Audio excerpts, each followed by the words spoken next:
Buenas noches, mis hermanos. El día de hoy tenemos nuestra sexta clase de la segunda materia que estamos estudiando, que es Éxodo, en nuestro estudio de esa revelación progresiva de la sustitución o del mediador. Precisamente anoche en Teología Sistemática estábamos hablando de la Trinidad y al final de la clase, en la sesión de preguntas y respuestas, una de las estudiantes, obviamente en otro nivel de educación teológica, en otro nivel de aprendizaje de las escrituras, me preguntaba que en qué momento, voy a enmudecerlos.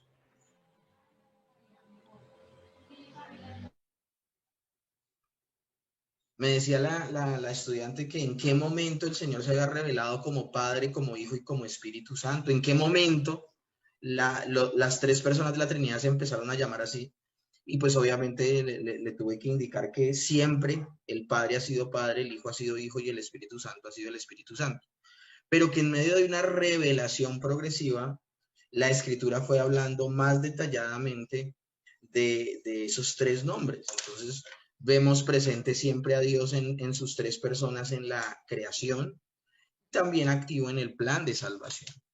Pero es en la persona de nuestro Señor Jesucristo que ya puntualmente Él, por ejemplo, le dice a sus discípulos que bauticen a todos los que crean en el nombre del Padre, el Hijo y el Espíritu Santo. Y se vio la necesidad el día de anoche de hablarles de esa revelación progresiva del Señor en muchos aspectos, que son verdades que han estado presentes siempre, pero que poco a poco la gente ha empezado a entender más y más y más en la medida que la Escritura iba hablando de manera más clara y diáfana. Ese es el mismo caso de lo que estamos hablando en este seminario de teología bíblica, puntualmente el plan de redención y cómo ese plan de redención apuntaba a nuestro Señor Jesucristo. El día de hoy en nuestra sexta clase vamos a estar seguimos viendo precisamente el tabernáculo y el día de hoy vamos a ver dos temas: los obreros del tabernáculo y la nube de gloria que reposaba sobre el tabernáculo. Del tabernáculo se pueden hablar muchas cosas, pero nosotros en este seminario y en esta materia en particular, no hablemos del seminario en general, sino en esta materia en particular, solo nos vamos a concentrar los pormenores que se hablan en Éxodo acerca del tabernáculo. Porque el tabernáculo se habla mucho en números también, pero todo lo que se habla en el libro de números acerca del tabernáculo lo vamos a obviar en esta materia. ¿Por qué razón? Porque cuando lleguemos a números hablaremos de ese tema en particular, porque recuerden que estamos tomando de manera cronológica y cómo el Señor empezó a revelar esta verdad maravillosa. Entonces, teniendo en cuenta eso, el día de hoy vamos a ver la primera parte de la clase del día de hoy, que son los obreros del tabernáculo.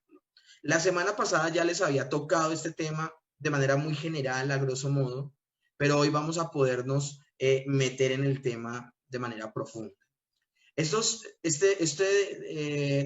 descripción de cómo algunas personas del pueblo, bueno, puedo decir que todo el pueblo se comprometió a la construcción del tabernáculo, unos haciendo una labor y otros haciendo otra labor. Éxodo 25 del 1 al 7 nos lo va a mencionar, como también el capítulo 31 desde el verso 1 al 6, y el capítulo 35 del 4 al 10, y el mismo capítulo 35, pero los versos del 30 al 35. ¿Qué vamos a ver en esta primera parte de la clase? Bueno, ¿quiénes suministraron los materiales para la construcción del tabernáculo? Segundo, ¿quiénes hicieron la obra? Tercero, ¿qué prefiguraba Bezaleel y Oliab, que fueron las dos personas llamadas por Dios por nombre para que llevaran como la batuta de la construcción? Dios le revela a Moisés el diseño. Moisés llama a dos personas idóneas para hacer la labor, y estas personas a su vez son las que dirigen toda la obra y enseñan a otros a hacerla, porque es una tarea titánica que ellos dos solos no pueden realizar. Entonces vamos a ver qué prefiguraban Bezaleel y Oliab, y también vamos a ver las características de los obreros. Esta es hasta ahora la primera parte de la clase. La segunda vamos a ver qué significa la nube de la gloria de Dios que reposó sobre el campamento de los israelitas. Entonces vamos a ver sobre los artífices lo siguiente. Debemos mencionar a todas las personas que participaron en la construcción del tabernáculo, tanto los artífices como las personas que colaboraron con su donación voluntaria en materiales. Vuelvo y le repito, algunas cosas las nombré, las mencioné la semana pasada, pero el día de hoy vamos a poderlas hablar con más detalle. ¿Quiénes suministraron los materiales para la construcción del tabernáculo? Lo habíamos dicho una semana atrás. Y aquí vemos que los materiales de construcción fueron apartados por los hijos de Israel, por todo varón que diera voluntariamente de corazón. Ningún oro ajeno era usado para Dios. O sea, todos los materiales que fueron recolectados pertenecían al mismo pueblo de Dios. Y este pueblo de Dios trajo mucho más de lo que se necesitaba para la obra, como lo dijimos una semana atrás.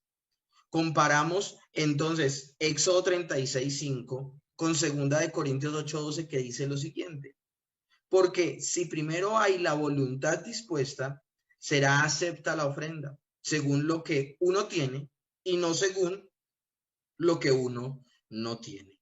Si estas personas abundaron en el dar, era porque tenían abundantemente que dar.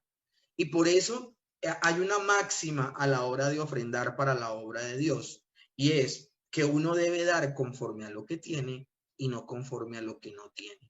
Y en este tiempo hay que hacer esta clase de aclaraciones porque muchas personas con codicia y ambición que lastimosamente se toman para sí el cargo de siervos de Dios, han dicho un poco de patrañas y mentiras, donde hasta han enseñado a que la gente se debe endeudar para dar para la obra de Dios.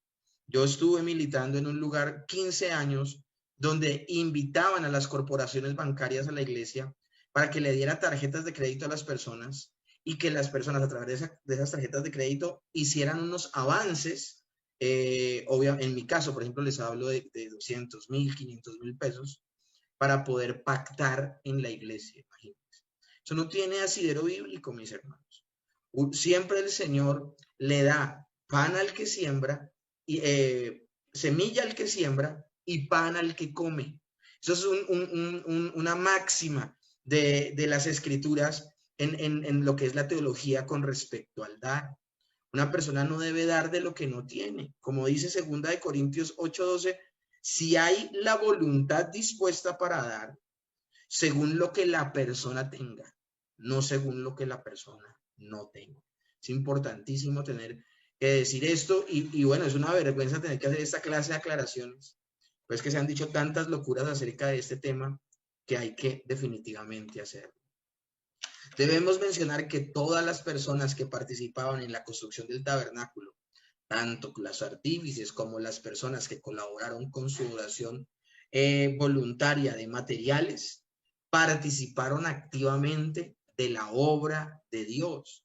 Mis hermanos, a veces, y eso también se los mencionaba de manera muy corta la semana pasada, a veces pensamos que la única manera en que podemos servir para la obra es predicando o estar sirviendo en la iglesia puntualmente, como lo puede hacer un diácono, como lo pueden hacer las personas que participan activamente en el servicio dominical o en las diferentes actividades.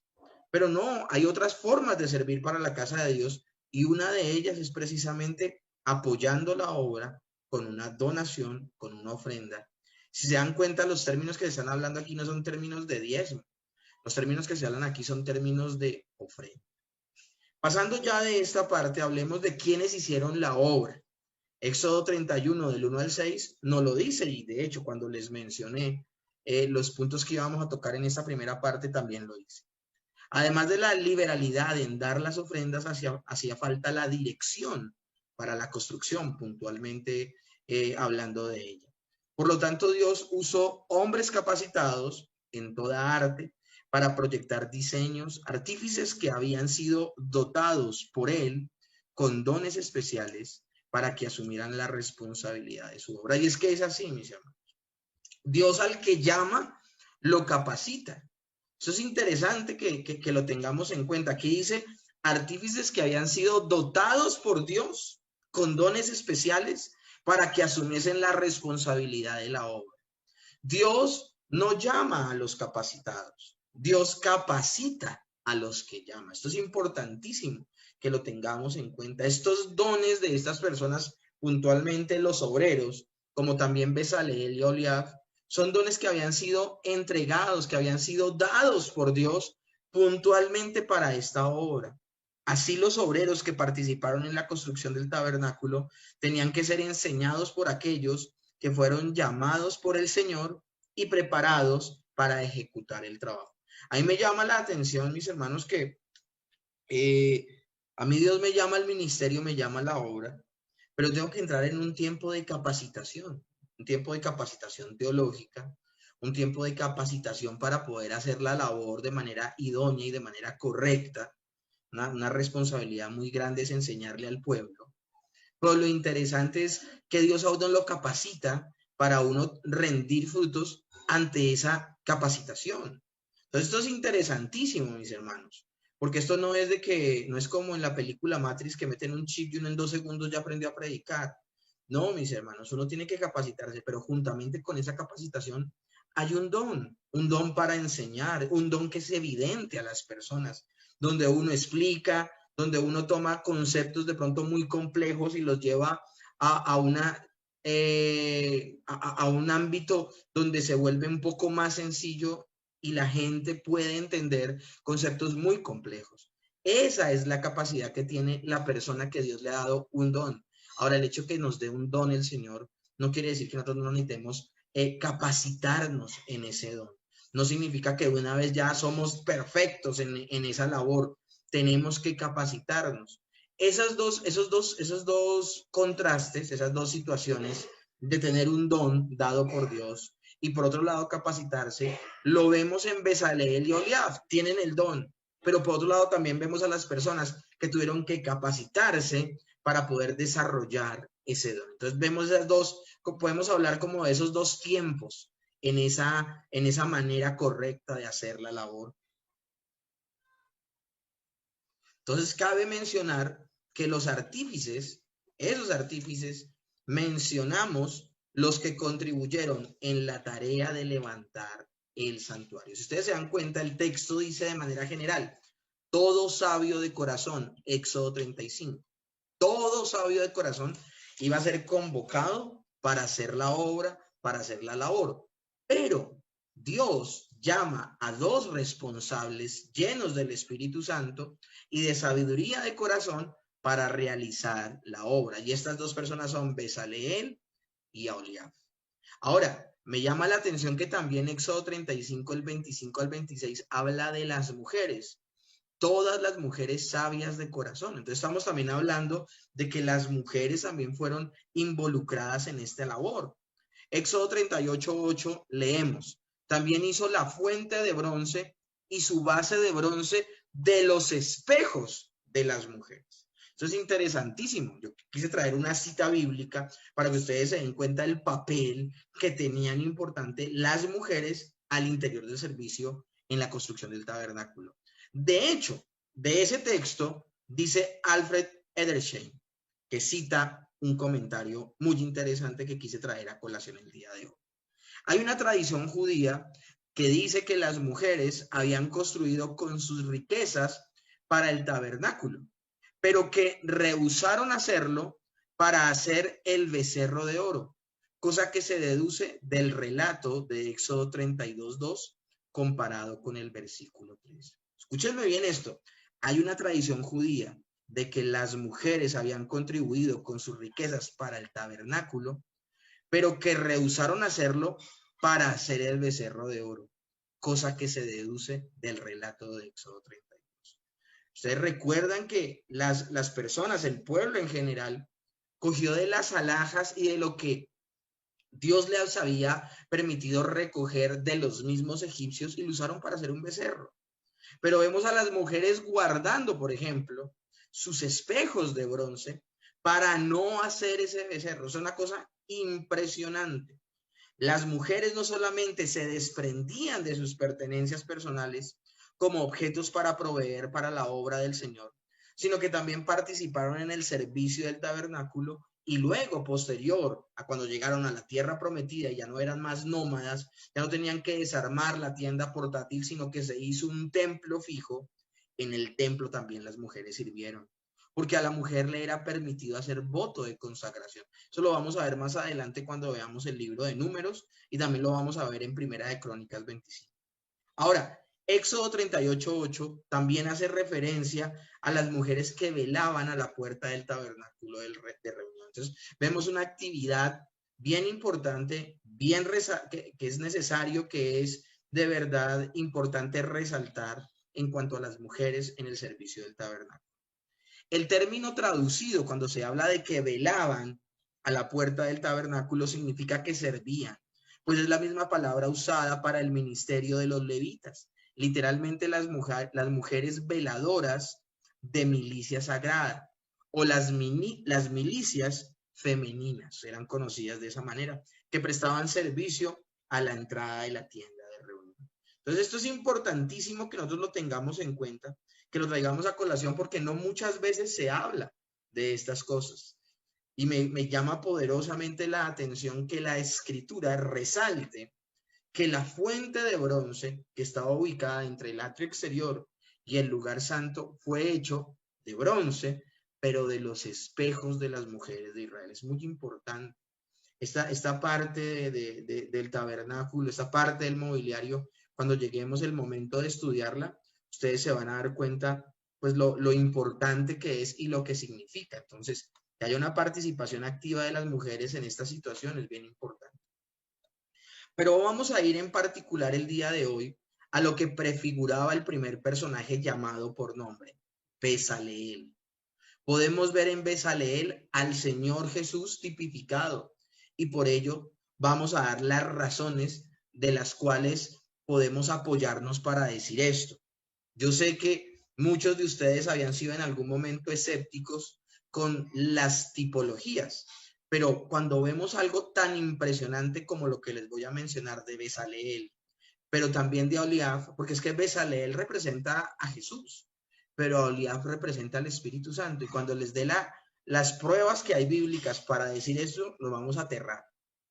El nombre Bezaleel significa bajo la sombra de Dios. La doble función de la palabra de Dios, salvadora y condenadora, aparece entendida en este texto de Isaías, pero también de Juan 12:48 y de Hebreos 4:12. Como una espada en su vaina o una flecha en su aljaba, así es el Mesías antes de aparecer. Estaba oculto en Dios, preparado para manifestarse en el momento que Dios lo considerara oportuno. También estaba protegido siempre por Dios, como la flecha por la aljaba, y cubierto con la sombra de su mano. Era de la tribu de Judá, Bezaleel, tribu real de la que descendió también el Mesías. Era la primera tribu en el orden de marcha. Eso lo vemos en Éxodo 31:2 y también en Números y Hebreos. Fue llamado por su nombre. No fue llamado allí el muchacho altico o bajito, no. Fue llamado por nombre, Bezaleel. El Mesías, como el Israel ideal que vemos en Isaías 49:3, expone el objeto de su misión, su rechazo por parte de los judíos y su triunfo final, que alcanza a los gentiles. El Señor Jesús y el remanente fiel de Israel se presentan aquí unidos. Lo que se dice es la verdad tocante a ambos, mis hermanos. Ahora, volviendo a Isaías 49:5, el siervo el siervo que habla ahí en Isaías 45, donde dice, mi siervo eres tú. Hay muchos que han dicho que se está refiriendo al pueblo de Israel, al pueblo hebreo, pero esto es imposible en el capítulo 49, porque el siervo de ese capítulo no puede ser Israel, ya que es enviado a Jacob y a Israel en el verso 7. Aquí entonces se está anunciando las humillaciones y glorificación del siervo de Jehová, esto es, al Mesías. Todo esto representa maravillosamente el nombre de Bezaleel. Ahora, también Bezaleel fue lleno del Espíritu de Dios. Fue designado para trabajar en toda clase de labor.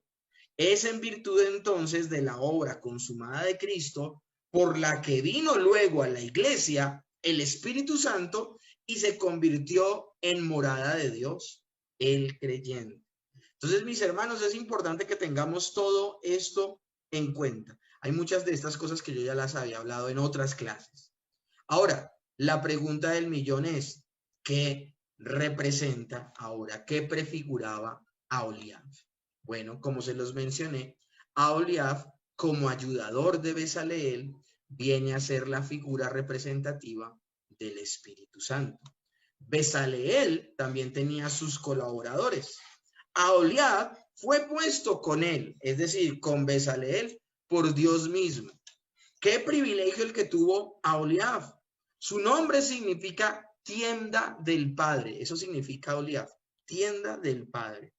Lo que permite aplicarnos la bendición de Isaías 33:20 que dice: mira a Sión, ciudad de nuestras fiestas solemnes. Tus ojos verán a Jerusalén, morada de quietud.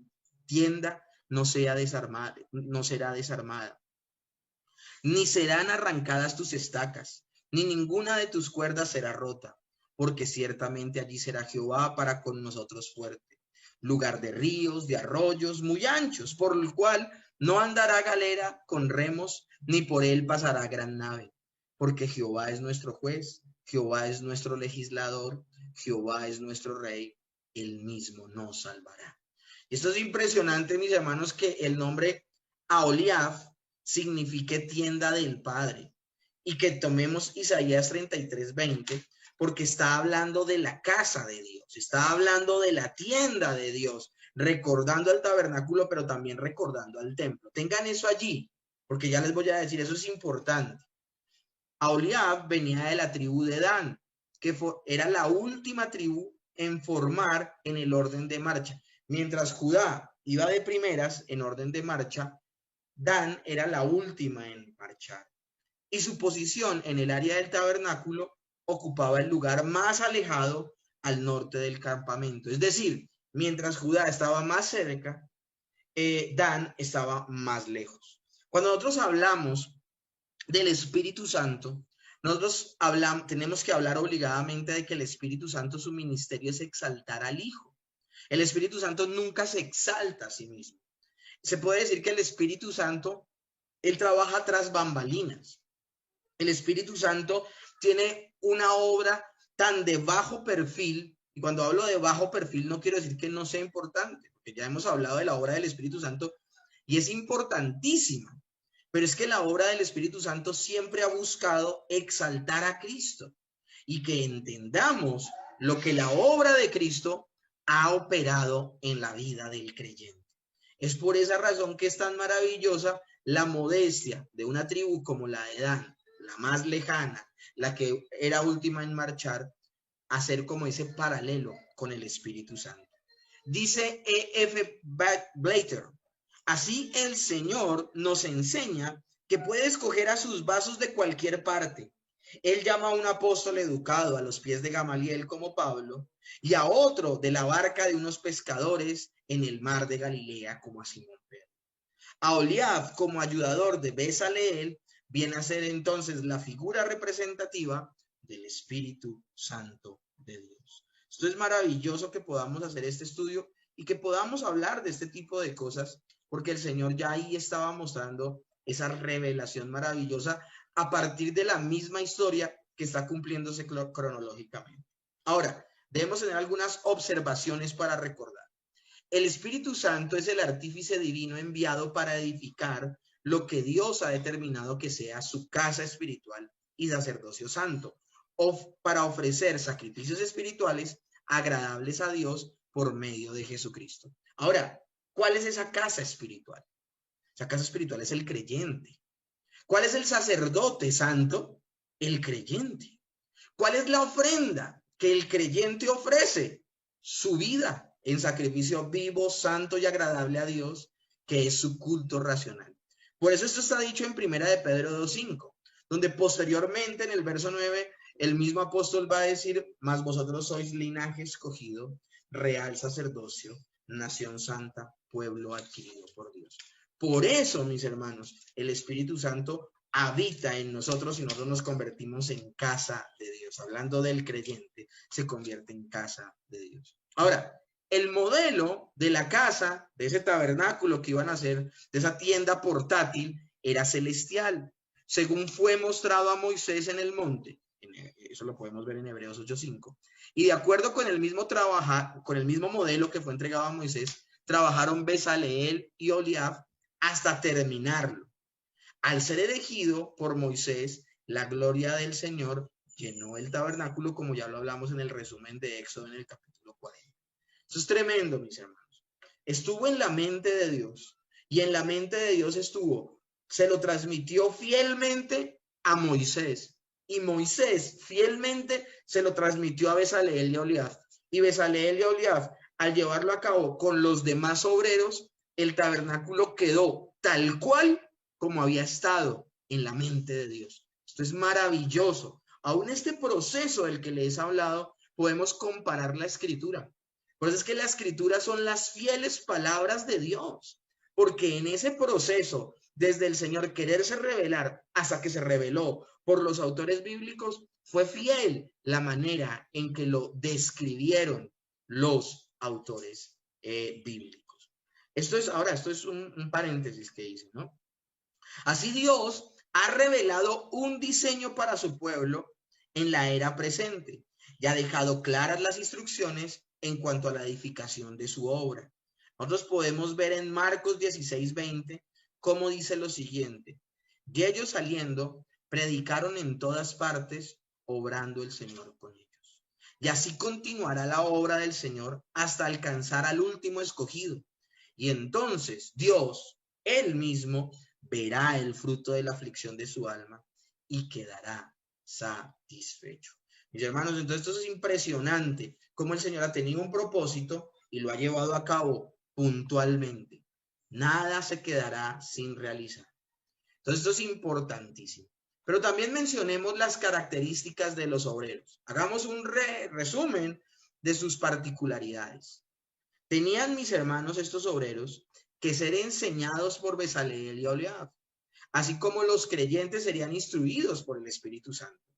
Trabajaron por amor, como debiéramos hacerlo todos nosotros. Fueron dotados de sabiduría, llevaron a cabo la obra según el modelo dado por Dios.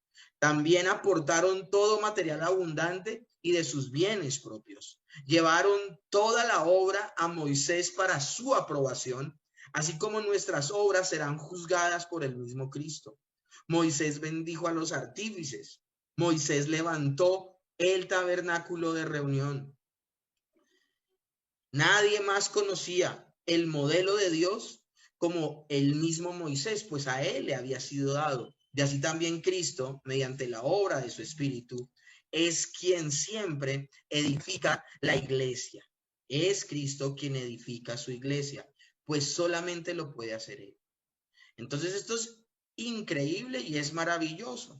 Ahora, el mismo Señor continuará edificando, indicando en el futuro progresivo su actividad para la iglesia.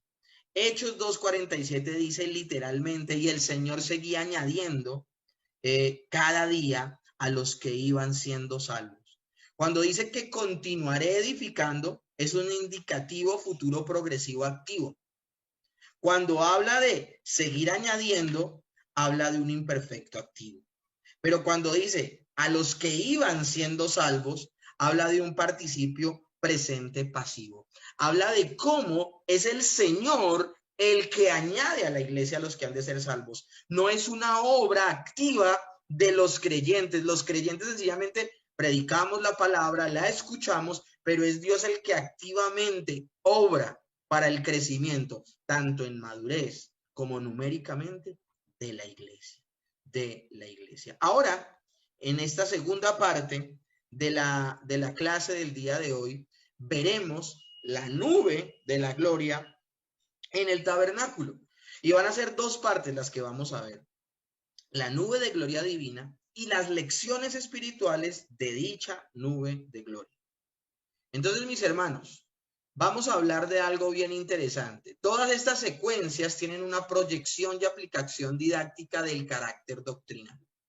La nube se nos presenta como figura representativa del Espíritu Santo, que está ahora permanentemente con nosotros, después de haber sido redimidos con la sangre preciosa de Cristo, como un cordero sin mancha y contaminación.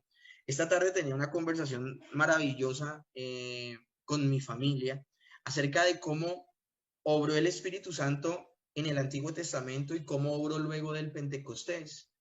Hablábamos y estábamos allí repasando el hecho de que todos los creyentes se han salvado de la misma manera en todo momento y en todo tiempo, pero que el actuar del Espíritu Santo no fue siempre el mismo. No siempre el Espíritu Santo actuó de la manera en que actúa el día de hoy. Y ese cambio en la forma en que actúa el Espíritu Santo ahora, luego del Pentecostés, está directamente asociada a la obra de Cristo en la cruz. Y nosotros vemos aún en el Antiguo Testamento cómo algunos profetas alimentaban una expectativa acerca de una obra nueva por parte del Espíritu Santo, y es que era así. Antes el Espíritu Santo actuaba en el creyente, pero no de manera permanente. El Espíritu Santo era el que los conducía a arrepentirse, a buscar a Dios, a orar de la manera correcta, a reconocer y a creer en el Señor, a arrepentirse por sus pecados y a depender de Dios con todo su corazón. Pero el Espíritu Santo no habitaba en el creyente, lo visitaba y lo capacitaba para comportarse de esa manera. Nosotros no vamos a poder decir que ninguno de que todos los creyentes del Antiguo Testamento creyeron aparte de la obra del Espíritu Santo. Eso no se puede decir. Fue el Espíritu Santo el que obró en sus vidas para que Abraham creyera y le fuera contado por justicia. Fue el Espíritu Santo el que actuó en David, el que actuó en Abraham, en Isaac, en Jacob, en el mismo Noé, en Adán y Eva, en Moisés. Pero luego hubo una obra que fue categórica y fue la obra de nuestro Señor Jesucristo.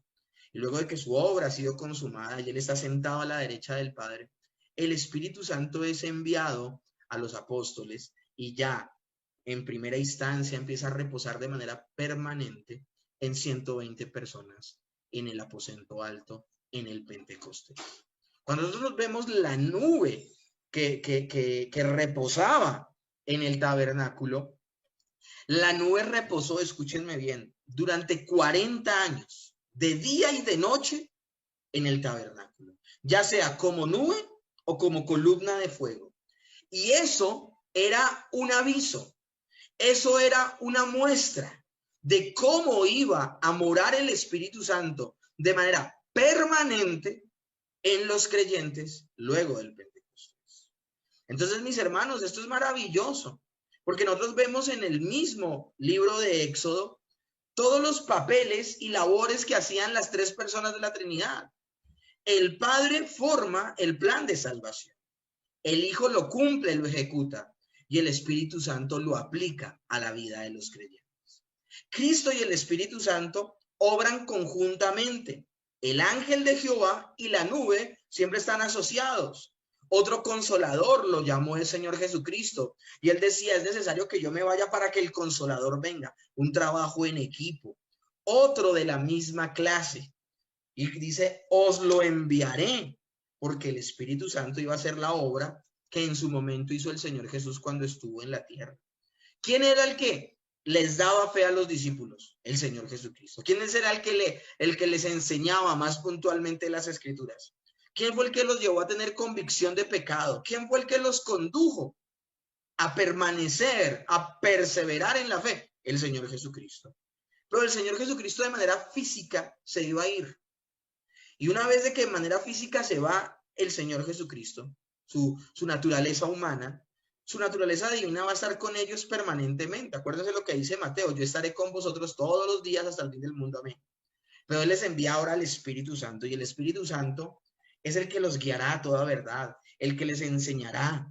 Y esto es maravilloso, es la obra del Señor. Alguien me decía, bueno, ¿lo hace el Señor Jesús o lo hace el Espíritu Santo? Lo hace el Espíritu Santo. O sea que Jesús no está. No, sí, Jesús está.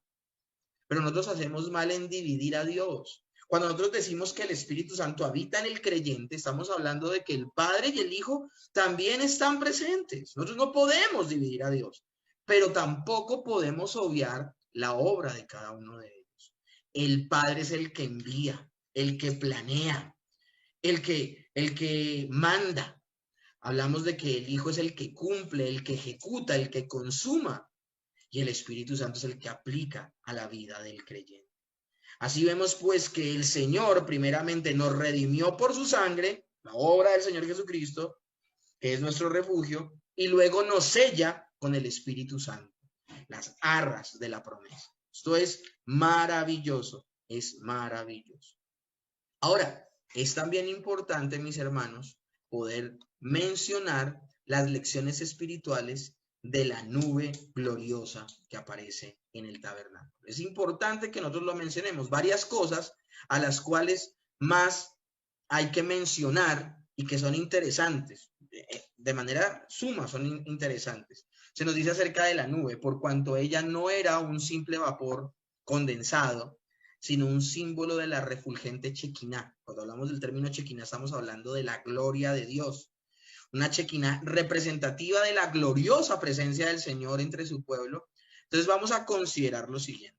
Primero, por medio de la nube, Dios se manifestaba a Israel. Y asimismo el Espíritu Santo hace realidad la presencia del Señor en nosotros. Dice la Biblia que el Espíritu Santo da testimonio a nuestro espíritu de que somos hijos de Dios. La nube guiaba a Israel y controlaba los movimientos del pueblo. Recuerden que nosotros les hemos ya dicho en clases pasadas, varias veces se les ha mencionado, que el pueblo se detenía donde la nube se detenía y se movía cuando la nube o columna de fuego se movía. Bueno, mis hermanos, el Espíritu Santo nos guía. También la palabra de Dios dice que los que son guiados por el Espíritu, estos son hijos de Dios. La nube también tenía una faceta de alumbrar a Israel. Y el Espíritu Santo nos ilumina en las verdades de Dios, nos ilumina en medio de la oscuridad. Y esto es importantísimo, mis hermanos, que lo tengamos entonces en cuenta. Y también, mis hermanos, ya cerrando el tema del día de hoy, tenemos que ver cómo la nube protegía a Israel. Entonces, ustedes se acuerdan, pero aquí por eso puse de manera intencional estas dos imágenes, aparto esto de acá, para que puedan ver la imagen. La imagen de cuando el pueblo cruza el Mar Rojo. Nosotros a veces perdemos como la cronología de los eventos. A ellos los está persiguiendo el ejército egipcio. Y es más rápido que miles de personas en carros jalados de caballos lleguen a cierto punto que un pueblo de casi 1 millón de personas que tiene ancianos y niños. A veces nosotros no caemos en cuenta de eso. ¿Cómo es posible que nunca hubiesen alcanzado el ejército egipcio al pueblo hebreo en su éxodo, en su salir de Egipto? Muy corto tiempo pasó desde que el faraón les dice váyanse, a cuando él vuelve y se le endurece el corazón y dice no, vayamos y matemos. ¿Qué fue lo que impidió que esos carros, esos egipcios, ese ejército llegara al pueblo y lo acabara? Fue precisamente la nube de la gloria de Dios. Literalmente la columna de fuego se puso en medio del campamento de los hebreos y del ejército egipcio, y dice que durante toda la noche no pudieron acceder el uno al otro. Y mientras el pueblo egipcio no podía cruzar esa columna de fuego, ¿y dónde estaba esa columna de fuego? Esa columna de fuego estaba puesta al entrar al Mar Rojo, en medio de las dos columnas de agua que hay. Entonces imagínense el cuadro, hay dos columnas de agua inmensas que han sido separadas, el mar es partido por el Señor, hay solo un camino seco por el cual va a pasar el pueblo, y ese camino seco está bloqueado por la columna de fuego. Mientras el pueblo pasa, y esto le tomó toda la noche, mientras el pueblo pasa, el ejército egipcio no pudo acceder. Por esa razón hay una gran distancia de diferencia entre unos y otros. Luego, cuando ha terminado de cruzar el pueblo hebreo, es que la columna se levanta para seguir acompañando al pueblo, es decir, ya deja de estar en ese costado del Mar Rojo para ir delante del pueblo nuevamente. En ese momento tienen un espacio abierto los egipcios y sin pensarla se meten de una a atravesar el Mar Rojo, que me parece un acto duro de corazón. No hay temor de Dios en ellos. Ellos se enceguecen a lo que está sucediendo. Es Dios mismo el que está dividiendo el mar. Y ellos se cruzan. Y cuando ellos están cruzando el Mar Rojo, el pueblo termina de cruzar y es donde se cierra el mar y son todos anegados. Este cuadro quería hacérselos muy claro, este cuadro quería hacérselos muy puntual a ustedes para que pudiésemos entender. Espera un momentico que acá se me varó la presentación. Este cuadro quería hacérselos muy claro a ustedes para que entendiéramos lo que significa que la nube de la gloria de Dios protege al pueblo. La nube del Señor, desde que salieron de Egipto, los protegió. Ahora esa nube está en medio del pueblo. El Señor y su Espíritu están en medio de la iglesia. Nosotros no podemos olvidar esto. El Señor y su Espíritu está siempre con nosotros. La idea que expresa el original es para que habiten continuamente con vosotros hasta la eternidad, porque junto a vosotros permanece y en vosotros estará. O sea, mis hermanos, es tan diciente lo que pasó en Pentecostés y de ahí en adelante con cada creyente. Es imposible que el Espíritu Santo le sea retirado al creyente una vez que éste viene en el nuevo nacimiento. También la nube se quedó con el pueblo de Israel hasta que entraron en la tierra prometida. Mientras la nube permanecía con ellos, sabían que el Señor estaba a su favor para dirigirlos, enseñarles y bendecirles. Ayer hablaba con alguien de la iglesia y le decía eso, o sea, debes confiar en la presencia del Espíritu Santo. El Espíritu Santo te va a recordar la palabra, te va a decir cómo comportarte en ciertas situaciones y te va a guardar y te va a bendecir. O sea, desde que tú hagas la tarea de depender de Él, de leer su palabra, de vivir en santidad, Él te asistirá, Él te ayudará. Por eso el nombre ayudador. Y el Espíritu Santo también hace lo mismo. Y Él no dejará nunca a la iglesia hasta la redención de la posesión adquirida. Dice Efesios 1:14 y el capítulo 4, el verso 30. Pero entre tanto y mientras dure la presente dispensación, Él estará siempre con nosotros. De hecho, la presencia del Espíritu Santo es la garantía de que el creyente llegará a la glorificación. Esto es importante y esto es maravilloso, mis hermanos. Entonces, mis hermanos, hoy podemos decir, hablando de estas lecciones espirituales de la nube de la gloria, se puede decir que la nube resplandeciente mostraba a los israelitas la gloria del Señor. Gloria nos habla de reputación. Nos habla de el nombre, del tributo, del honor, del esplendor, de la dignidad o del respeto como un estado inherente de la persona misma. Entonces, mis hermanos, cuando hablamos de la gloria de Dios, también podemos decir que la gloria de Dios se manifiesta de manera especial en su perfección moral y santidad en el creyente, en su poder y omnipotencia en el Dios Todopoderoso. Tenemos en Éxodo entonces, en el capítulo 33, del verso 18 al 23, unas solemnes declaraciones que presentan una doble proyección. Por un lado, la manifestación de la nube luminosa que conducía al pueblo de Israel, pero también por otro lado, el rostro de Dios como sinónimo de la presencia misma. Acabo de mencionárselos. La presencia del Espíritu Santo es la que nos lleva a apuntar a la perfección moral y a la santidad. Pero también la presencia del Espíritu Santo nos recuerda el poder y la omnipotencia de Dios en nuestras vidas. Es importante recordar una palabra, kabot. Kabot significa gloria. Algunos de los que están escuchando de pronto han escuchado ese término por un pasaje que hay en Crónicas y en otros libros de los reyes donde se habla de un término ikabot, que significa sin gloria, cuando Dios abandona el pueblo. Ikabot, por el pecado que hay en el pueblo. Bueno, hoy no hablemos de Ikabot, solamente hablemos de Kabot, que significa gloria. Es uno de los nombres de Dios. El que es la gloria de Israel no mentirá, ni se arrepentirá, porque no es hombre para que se arrepienta. Y esto es importantísimo, mis hermanos, porque Dios había prometido que la presencia suya estaría en medio del pueblo. Nosotros no debemos dudar como creyentes al día de hoy, mis hermanos, que Dios está con nosotros. Eso es lo que significa finalmente tabernaculizar. Significa Dios en medio de nosotros.